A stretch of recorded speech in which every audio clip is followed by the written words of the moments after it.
What qualities do you look for in creative people?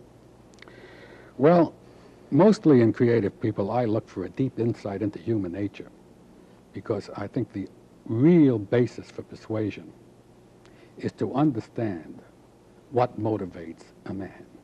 As a matter of fact, John, I had put down, I recently delivered a lecture in one of the universities, and I had put down some words about that very subject. I wonder if I could just read them to you.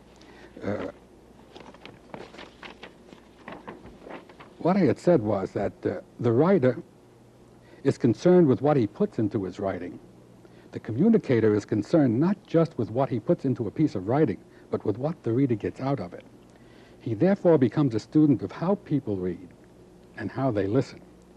He learns that most readers come away from their reading not with a clear, precise, detailed registration of its contents on their minds, but rather with a vague, misty idea which was formed as much by the pace and the proportions and the music of the writing as by the literal words themselves. And he learns that the reader reads with his ego, his emotions, with his compulsions, his prejudices, his urges, and his aspirations, and that he plots with his brain to rationalize the facts until they become the tools of his desire. The human being is created by nature, really, and there are certain instincts we have which really dominate. And unless we understand that, if we proceed purely on an intellectual basis, we're not going to get very far. There was a pretty intelligent salesman by the name of Aristotle a long time ago who said that you don't persuade people through the intellect. You do it through the passions. Now, it's up to the man who's doing the persuading to tap those passions for good moral purposes. But certainly, that's what does it. I think it was Conrad who said, you can have all the precise words in the world. Just give me the words like glory and honor and all the words of emotion and inspiration. I'm going to come back to that later. Let me ask you, where do you look for creative people? Where do you find them? Well, if I had only one word to answer that question, whether it would be anywhere. Anywhere. Yeah. You know, all I want is the talent. And fortunately, being in the creative end of the business myself, I think I can spot the talent. But it's the talent that you cannot teach. I can teach advertising. That's why I think it's so wrong very often to just look for a man who's had great experience in such and such an area. As a matter of fact, it might be a great handicap, because that man may come in and do things as they were always done. And if you do things the way they were always done, you're not going to be very effective, because the essence of impact is saying things the way they were never said before.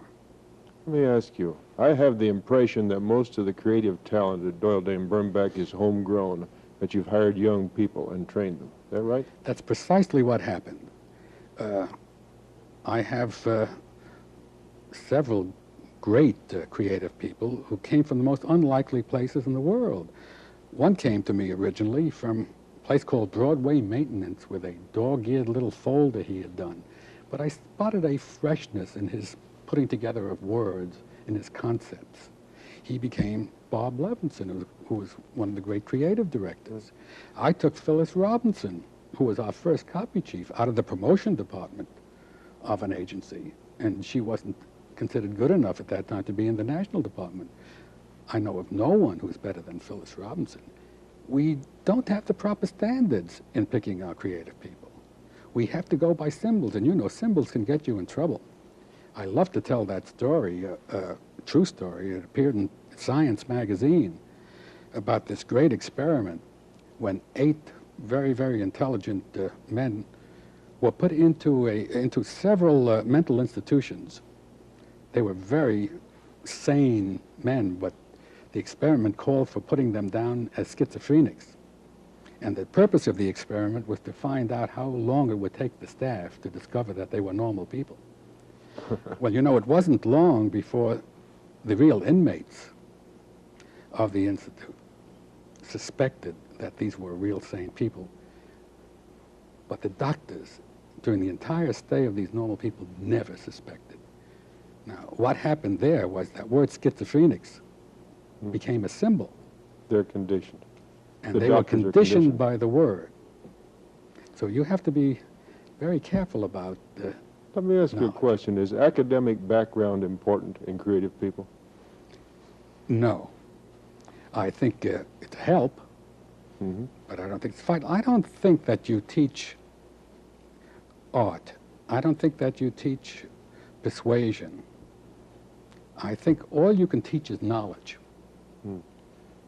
And knowledge, you have to be concerned with. Knowledge is a great thing to have. But knowledge per se means that that knowledge already exists. And in that sense, it's the past. Mm. The only thing that can take you from knowledge into the future is an idea into a new area. Well, you know, that happened with Einstein. Einstein's theory of relativity couldn't be proved for 10 years. But he took what knowledge existed and went from that knowledge to an idea. He said, such and such must be so, based on that knowledge. Now, if he said you can't go beyond knowledge, we would make no progress at all. Now, this is especially true in advertising, where impact is completely dependent on newness and freshness. If you stay with knowledge, you're not new or fresh.